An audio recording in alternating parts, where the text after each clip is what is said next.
সাধারণ ক্ষমার মেয়াদ শেষ হতে না হতেই মালয়েশিয়ার রাজধানী কুয়ালালামপুর সহ প্রত্যেকটি প্রদেশে চলছে ধরপাকড়। তাদের ধরতে নানান ধরনের নামে চলছে পুলিশি অভিযান। অভিবাসন বিভাগের তথ্য মতে, যেখানে বিদেশিরা অবৈধভাবে বসবাস ও ব্যবসা পরিচালনা করে আসছে, তাদের স্থান চিহ্নিত করা হয়েছে। এখন থেকে পুলিশের ফোকাস বিদেশিদের নিয়ন্ত্রিত এলাকায় থাকবে এবং এই বিদেশি নাগরিকদের অনুপ্রবেশ রোধে সমন্বিত অভিযান সময়ে সময়ে ধারাবাহিকভাবে পরিচালিত হবে।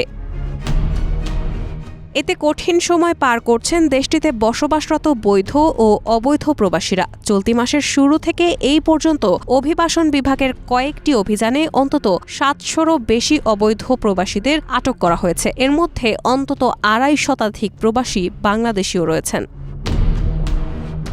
১০ জানুয়ারি রাজধানী কুয়ালালামপুরে পেটালিং স্ট্রিটে অভিযান চালিয়ে ৩৪ জন অবৈধ অভিবাসীকে আটক করেছে ইমিগ্রেশন বিভাগ। বিদেশি নাগরিকরা অবৈধ পণ্য বিক্রির একটি হটস্পট এলাকায় ইমিগ্রেশন বিভাগ KL স্ট্রাইক ফোর্স নামের অভিযানের মাধ্যমে অভিবাসীদের আটক করা হয়। কুয়ালালামপুর ইমিগ্রেশন পরিচালক মোহাম্মদ সৌফি ইউসুফ বলেছেন, ১ ঘণ্টারও বেশি সময় ধরে অভিযান চালিয়ে ৭৭ জন বিদেশি নাগরিককে তল্লাশি করা হয়। এই সংখ্যার মধ্যে যাদের কোনো বৈধ কাগজপত্র নেই এমন ৩৪ জনকে আটক করা হয়েছে।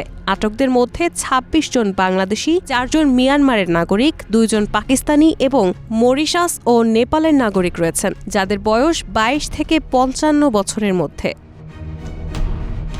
সৌফি গ্রেফতারের কারণ হিসেবে বলেছেন পাসের অপব্যবহার। গ্রেফতারকৃতদের কাছে বৈধ অস্থায়ী কাজের ভিজিট পাস এবং ওয়ার্ক পারমিট ছিল, কিন্তু তারা তাদের নির্ধারিত স্থানে বা তাদের প্রকৃত নিয়োগকর্তাদের সাথে ছিল না। তিনি আরও বলেন, যারা তাদের পাসের অপব্যবহার করেছেন তাদের বেশিরভাগই নির্মাণ পাস, পরিষ্কার ও ধোয়ার সেক্টর পাস এবং অন্যান্য অনুরূপ সেক্টর পারমিটধারী ছিলেন। এছাড়া এই বিদেশি নাগরিকদের নিয়োগকারী প্রাঙ্গণগুলোতেও পরিদর্শন করা হয়েছিল এবং ৪ জন স্থানীয় ব্যবসা মালিককে জরিমানা করা হয়েছে। ডেস্ক রিপোর্ট, প্রবাস খবর।